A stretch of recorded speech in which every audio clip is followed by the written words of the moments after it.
Alright folks, what is up? This is One Big Bugga and I am coming at you with Euro Truck Simulator 2. If I sound different, it's because I'm using my headset microphone again. Um, it is oppressively hot tonight. It really, really is. So I have to have my fan going.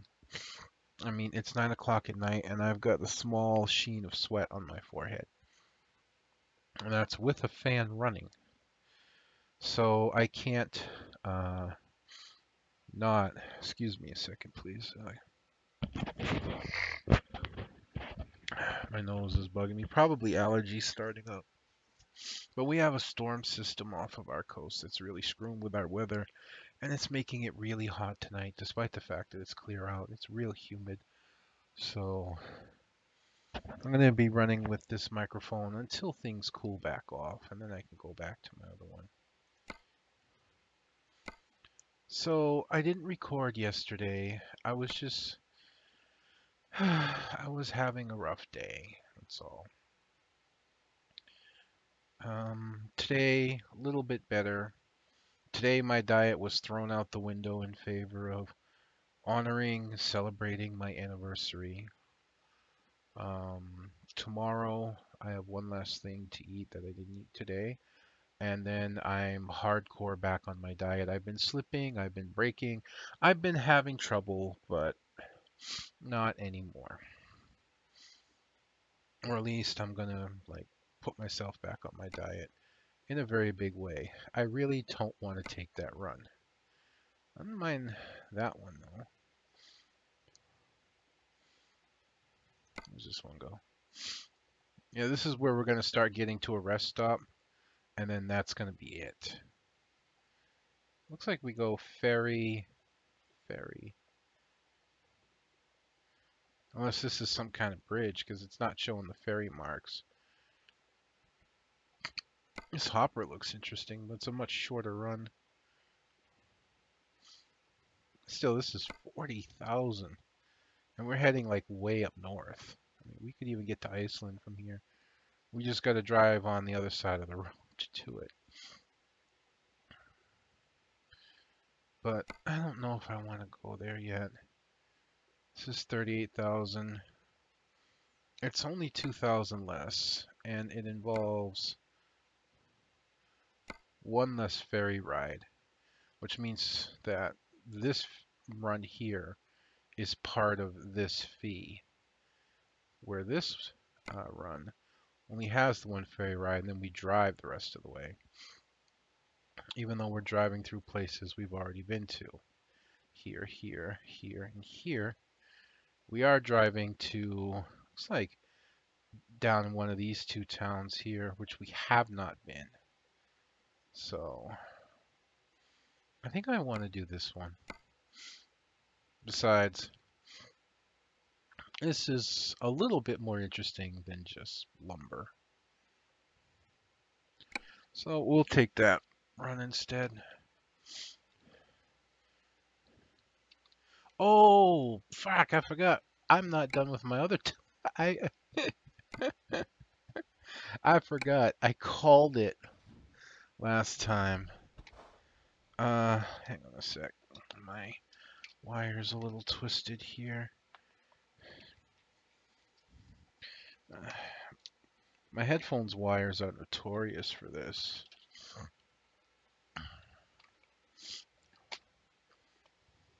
Okay. I forgot we're still doing this.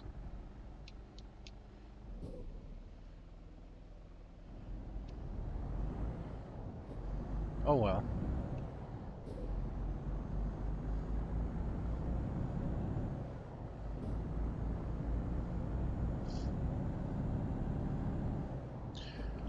So, I'm still thinking about World of Warships. I think it would be fun to put up. I'm not into World of Tanks. You know, I don't mind watching it. I think it's fun to watch. But I'm just not in, oh, they can't come from that way.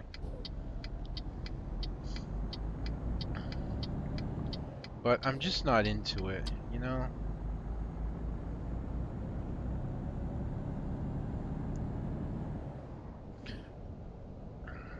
I did find out why, by the way. Whew. I'm glad I don't have a much bigger trailer than this for this. Wow, this is terrible. I found out why when I start driving, why, especially if I skip a day, the driving seems much more sensitive. It's because the spring in the steering stick on my controller tends to stiffen up if not used for a while.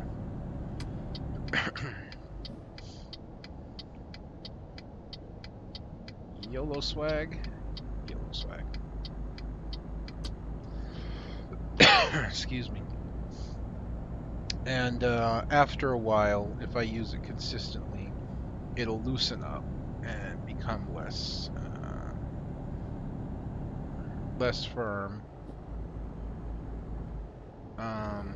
Yeah, I need to get over here because SCS has a problem with highways apparently still. Well, I don't expect them to redo the whole map. And that's not, this isn't, I don't think this is SCS. This is Pro Mods, but this is Pro Mods using assets from the game, most likely.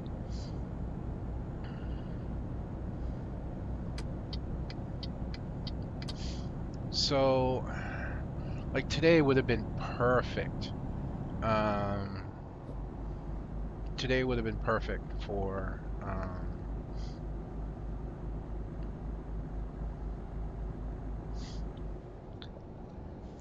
nose.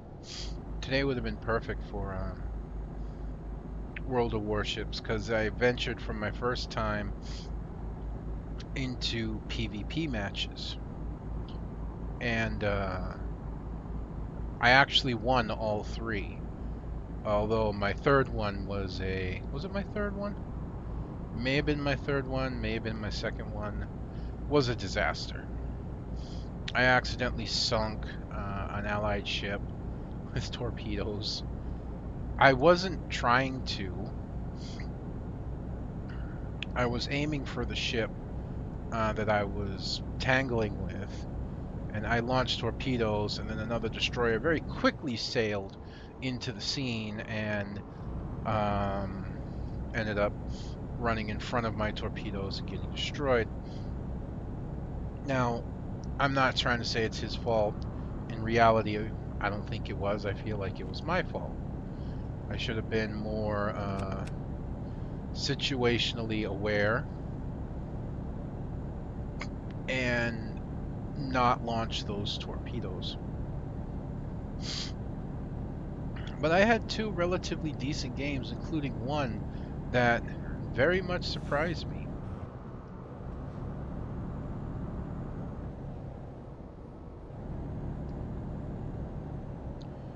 And the one that surprised me, I was using what is my favorite ship right now, and I don't have many ships unlocked, so that's not saying much.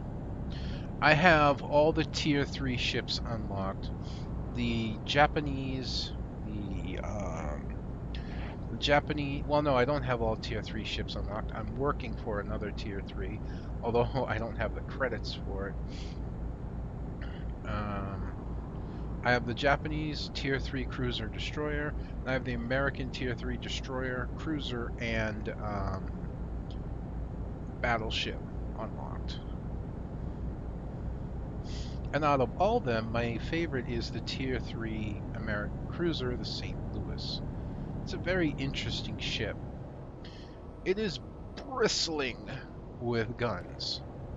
And I mean bristling with guns. It has 14 152mm guns on it. However, it can only bring 8 of those guns at maximum at a time to bear on a target. That's still a lot. And it fires very, very rapidly. And with a little perk that I added to it, makes it a little bit faster.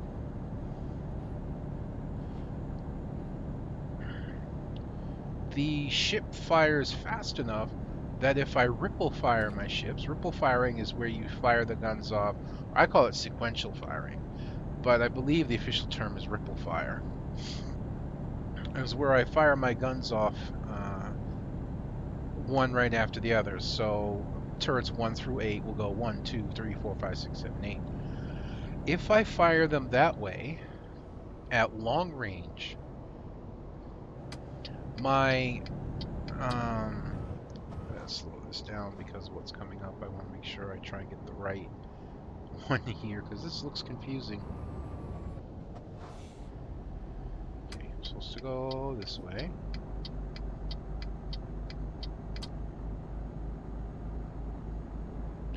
And continue on straight. Basically follow the bus. Okay. As I was saying, if I fire at long range for the St. Louis isn't that long either. It's about 10.5 kilometers. If I fire at long range, then what ends up happening is my first shot from my first gun will still be in the air while I am releasing a second barrage into the air. Yeah, it is that quick.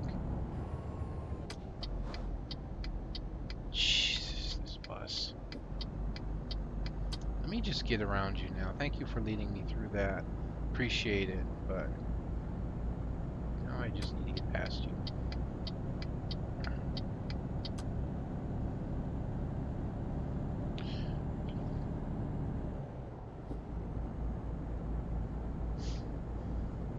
Right, I don't need that. So,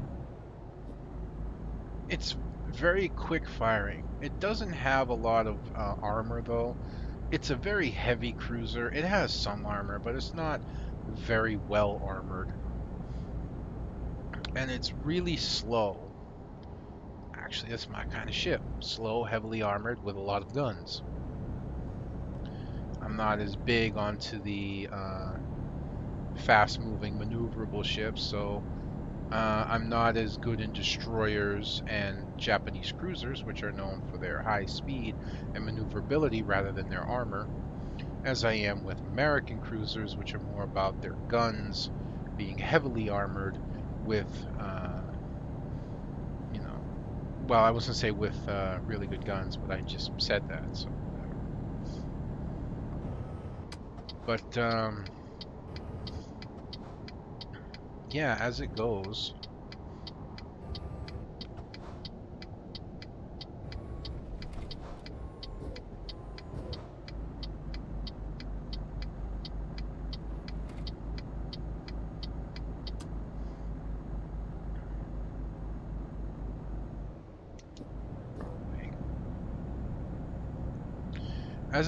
I was in this one match and I was using my St. Louis, and I was doing okay.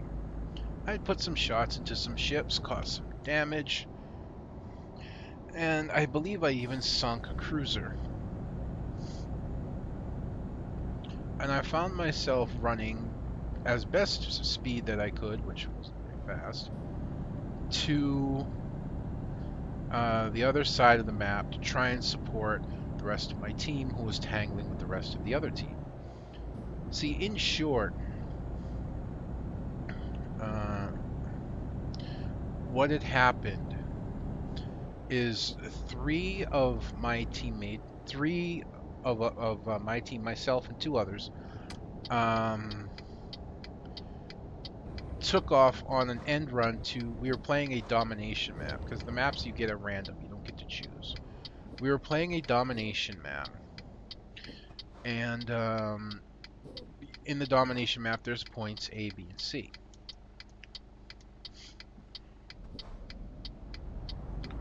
So while the rest of our team went to C, three of us went to A. I believe it was a destroyer, a Japanese cruiser, and me in the St. Louis. So I was a little bit behind these guys, to say the least.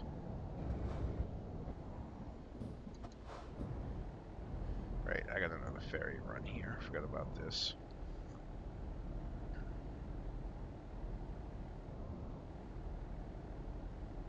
Glad there's nobody walking on the inside of that sidewalk.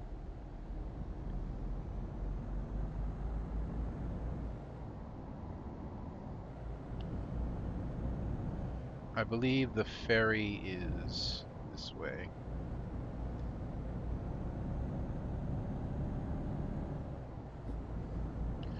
So pretty much no one went to A, and we capped it unchallenged.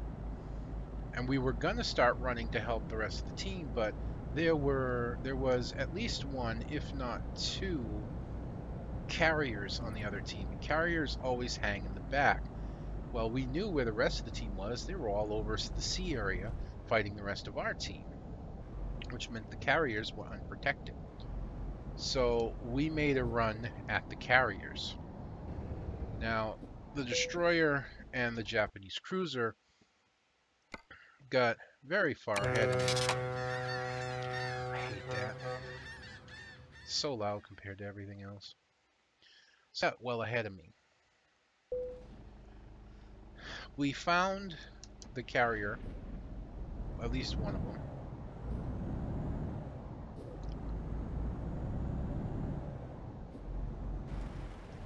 Oh yay.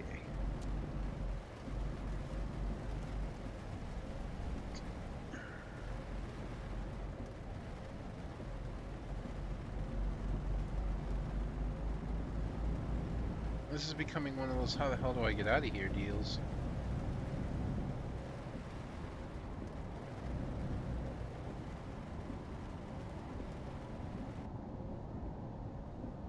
Excuse me if I take the wider opening, even if it's not an exit.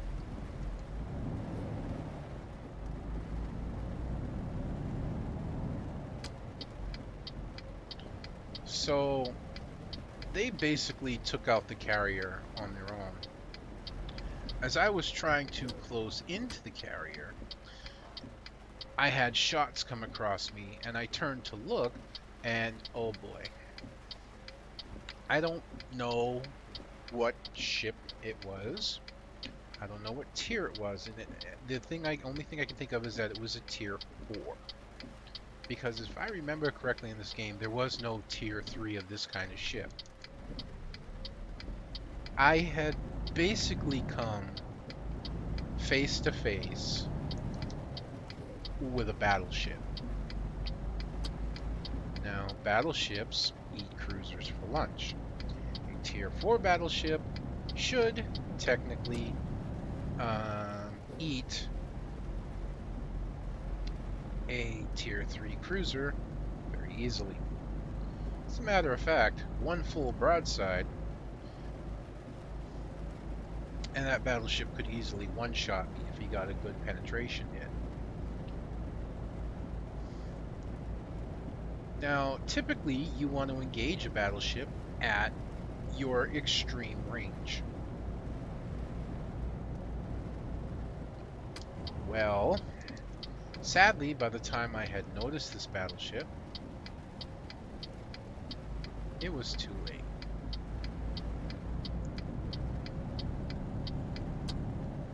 And he was relatively close to me. Close enough that his secondary guns were opening up on me, and the fight even got close enough that my secondary guns opened up on him. That's a distance of about 3 kilometers by the time the battle was over.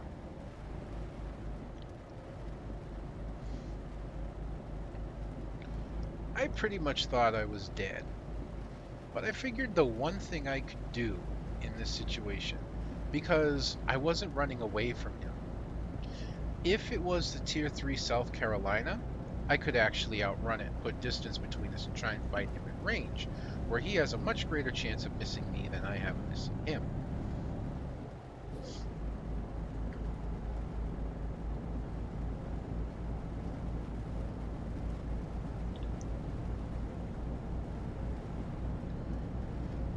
So I wasn't outrunning him. The one thing I could do was try and keep him occupied until, as long as possible, and hopefully my destroyer and cruiser could take out the aircraft carrier, which was a much greater priority target. And then they could turn on the battleship and either help me finish him or finish him, because I had already been taken out. Now, a couple interesting things happened here. The first advantage I had was putting it in gear so I could actually roll.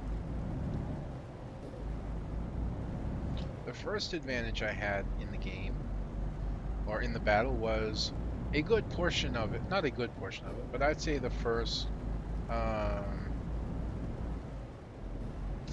or 6 salvos that I put out, he was head on to me, and I was broadside to him. Basically, I was what they know as crossing his T. He could only fire his front batteries at me. I could fire a full broadside at him.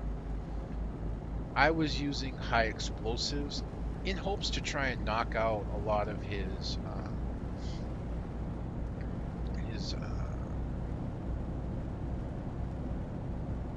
modules, because it's what high explosives do.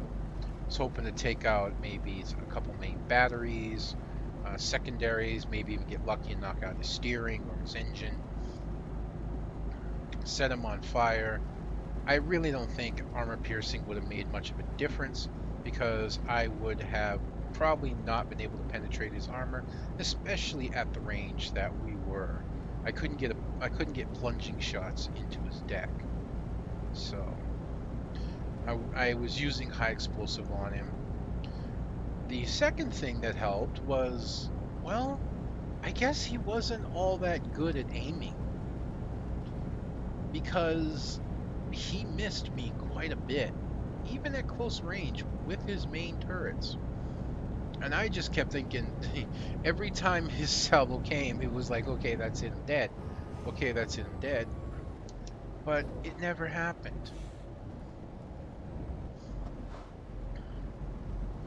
And I could put out 8 volleys of 8 volleys of 6-inch shots, under 52mm shots, to his 2 14-inch or 15-inch volleys. So I was literally hammering this guy with everything I had. And with the high explosives, I was, because I fire so many shots, knocking out various modules on him, mostly secondary batteries, which is probably what saved me, because his secondary batteries, I believe, did the majority of the damage to me.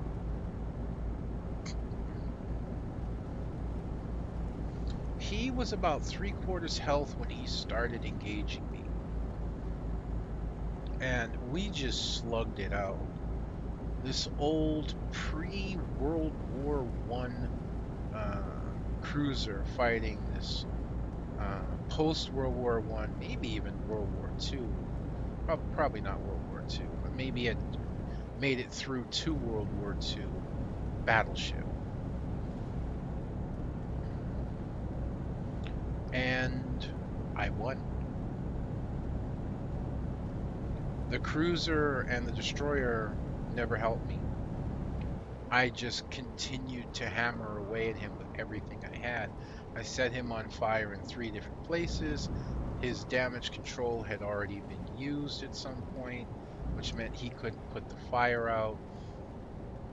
I was knocking out his secondary batteries left and right, which meant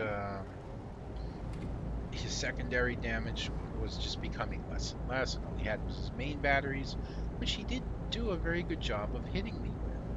I think he was overestimating my speed, because he was leading my ship. I think he was going for Citadel penetrations. Citadel is basically the main body of the ship, the mid area, where the magazines are kept, all the ammunition and stuff that don't react well to explosions are kept. So I think he was overestimating it, because the St. Louis is not a very fast ship. So he just kept hammering me, I kept hammering him, and I had 1/4 health left when he blew up. And all I could do was sit there stunned. And I had just gone toe to toe with a battleship a tier above me and took it out. Had that been AI, it probably would have killed me. The AI in World of Warships is not something to be trifled with. It wins a lot. It's very intelligent. You will get focus fired if you're alone.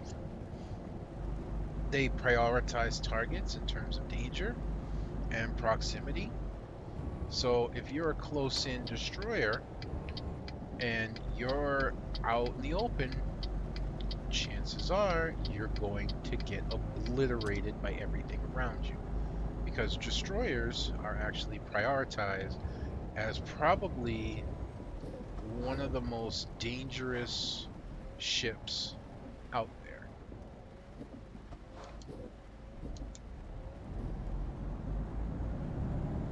No joke. Because torpedoes. Torpedoes, the ultimate equalizer. I mean,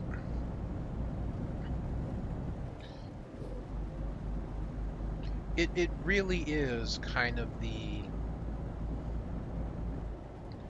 this ship defeats this ship kind of thing in most situations.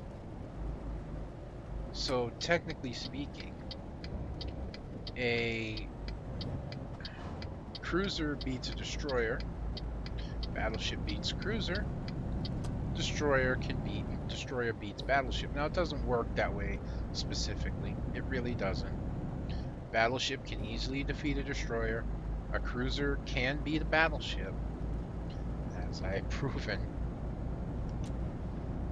But that's generally how it works. Battleships are big, slow, and lumbering. Destroyers get within range of them, launch torpedoes. Battleships have a hard time dodging them, and kaboom.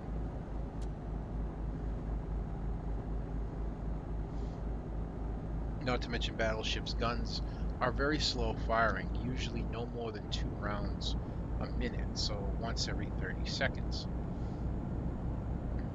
So if you miss, well,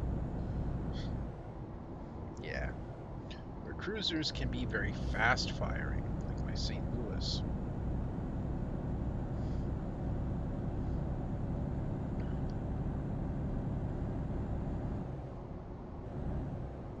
Now, some people do complain in World of Warships that American ships get a little shafted, such as Japanese torpedoes can reach out to 8 kilometers at times, 7 to 8 usually, where American torpedoes typically only reach out to about 5. This is true, at least in the lower tier. I don't know about as things go up. There are a couple of differences. Number one, American destroyers and cruisers have much, much better guns than Japanese cruisers and destroyers.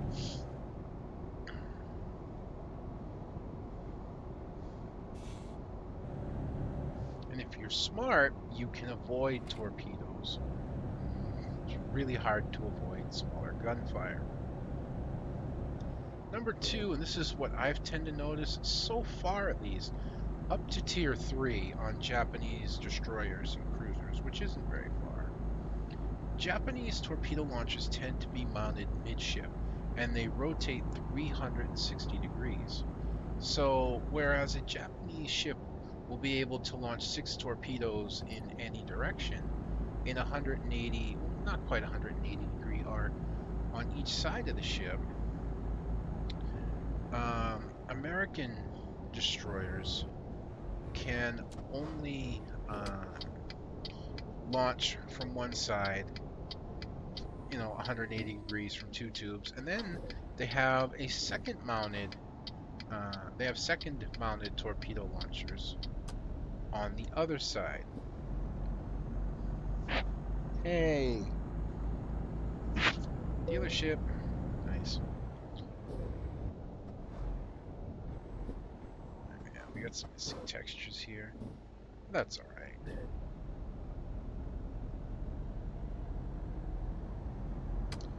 See, I don't know if that's a problem with a mod that I have, or if that's just Pro Mods itself.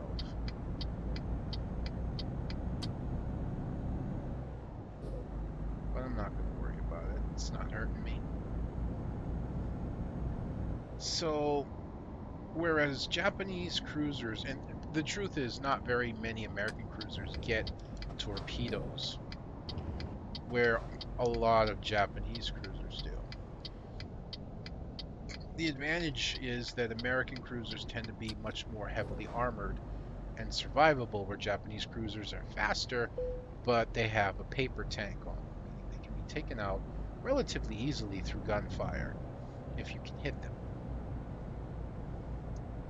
But as I was saying, the other advantage is so far is that with a Japanese destroyer, once I launch my torpedoes, that's it. I have to wait until my torpedoes reload before I can line up for another shot.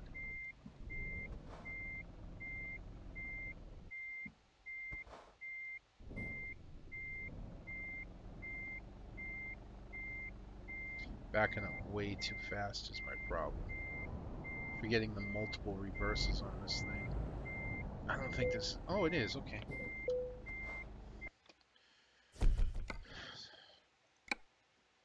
So before I continue on here, let me just... let's see what we get for upgrades as well. New light bar. Yeah, I'm not worried about that. So, whereas Japanese cruisers, once you launch your torpedoes, that's it. You have to wait for a reload. With American destroyers, rather, not cruisers, with American destroyers, and even a couple cruisers, because Japanese cruisers get a lot of torpedoes, you have torpedo launchers mounted on both sides. So in short, if you're able to launch 6 torpedoes from one side, you are also able to launch 6 torpedoes from the other side, where a Japanese destroyer can only launch 6 torpedoes and then have to wait for a reload. What that means is, as an American destroyer, even though you have to get closer, you can launch 6 torpedoes from your port side, do a quick tight circle swing around, and launch 6 more torpedoes from your starboard side. So there is that. So I want to look at the map, and we are where? We are here. Okay. And the garage is here. So I have to take a left, left, right. And there's something here. So what I'm going to do is go left, right, and then left, left. So I go past that. Okay. Then we'll rest and see what we get.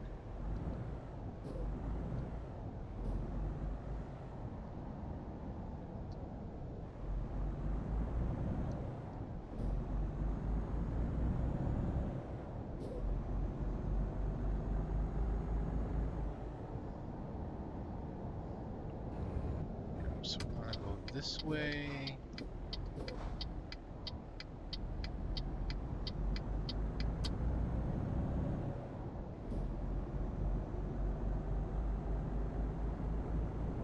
Besides, this helps cover a little bit of the road. If we wanted to thoroughly cover the road, each town that we drove into, we'd want to drive all over the place. Alright, it's just another recruitment agency, but that's alright. Having more recruitment agencies is always a good thing.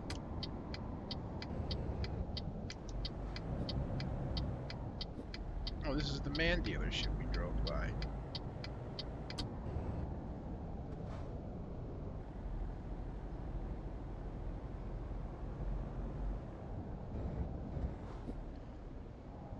So actually, this could work out quite well. Because it's not open right now. And And until we have 5 trucks, we have to physically visit it. So service, let's get some repairs done.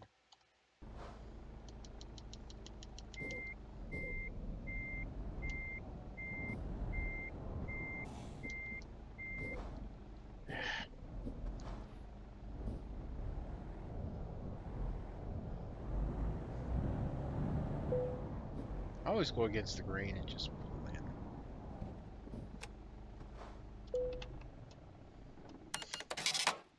Get some rest. Driver income, I gotta go check out my drivers. Loan installment, we still have got 50,000 though.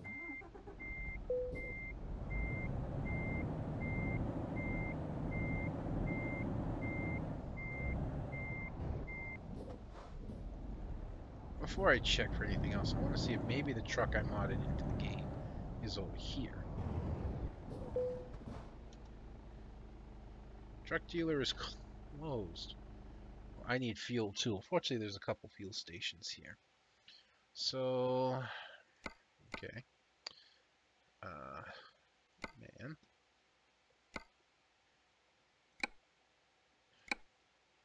Visit it when we visit it.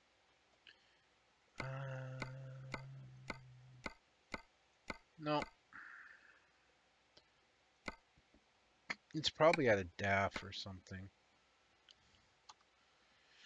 Alright, so let's go fuel our truck.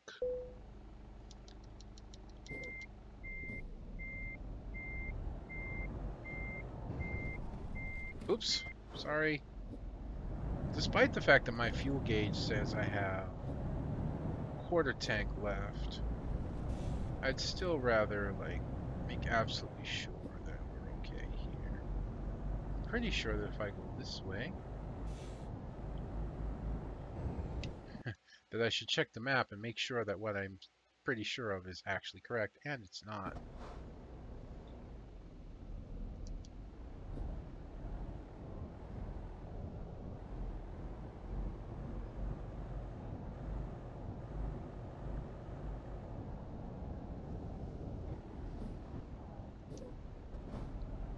So we're just gonna hard turn here, bang a Yui, illegal one, no matter where you are, and head for that gas station there.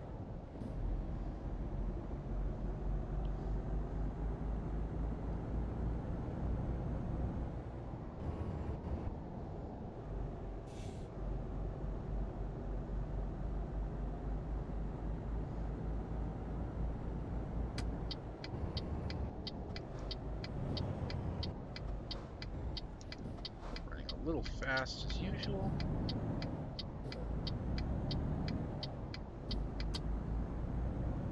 The thing about this gas station is that there's another gas station too.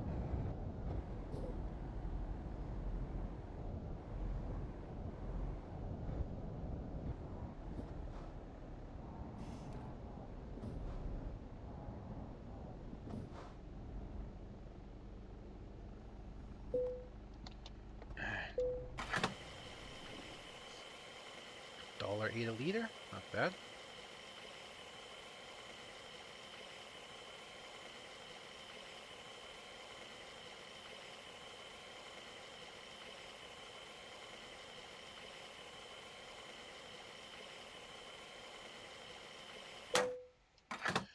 That's a lot of liters. All right, so let's check our drivers. No, drivers. Cute. Fragile cargo, you've got 2 points. That's not really where I wanted you, but it'll do. I want you on long distance now. You've got points everywhere else I need. Manuel, long distance, here to stay focused. Yes. Good. Everything is good. So now job market, rate market. We are here in this tiny little boring, no fun trailer town. Oh man, I'm just curious. Oh, we could at least tow that. Look, look. I don't care about prices. don't care if this is 20,000 more than this. Of course, the reality is we would go this way through Latvia and Lithuania and not up and around through several. But we don't have much of a choice. God, I want that, but it expires in 59 minutes. And I doubt I could make it there in time.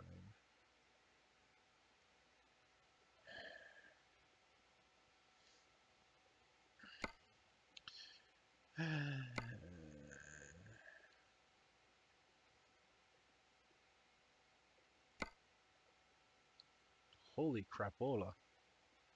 Really?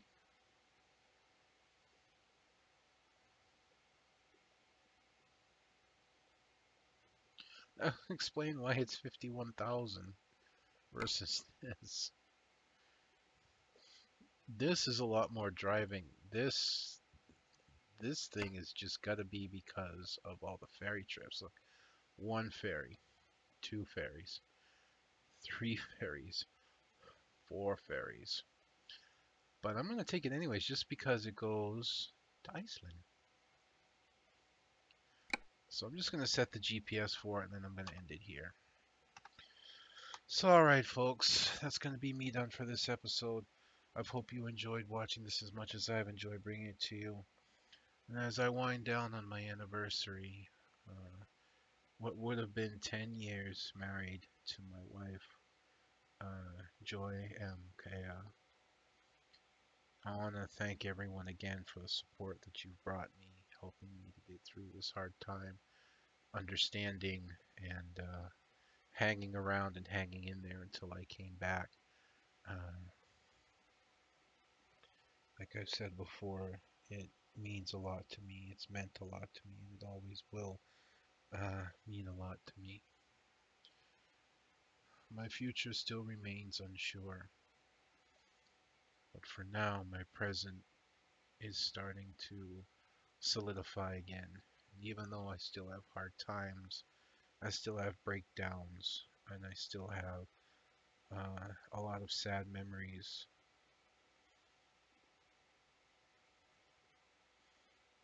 I am slowly healing, and part of that is thanks to you.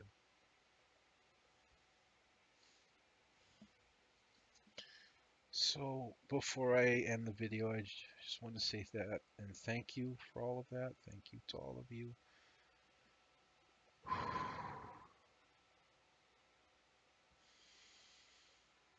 This last part's tough. I just wanted to say as well, happy anniversary, hon.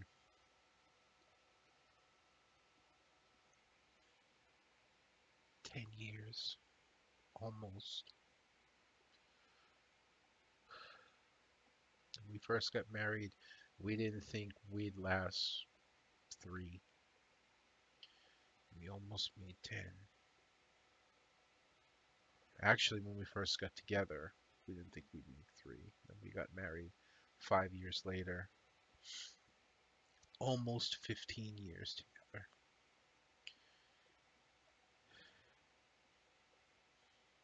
And despite what's happened, I wouldn't change a thing if I could do it all over again. If I could do it all over again, but not change anything. If I had the choice to live through it one more time, but not be able to change the outcome and still lose her in 15 years, I'd do it again.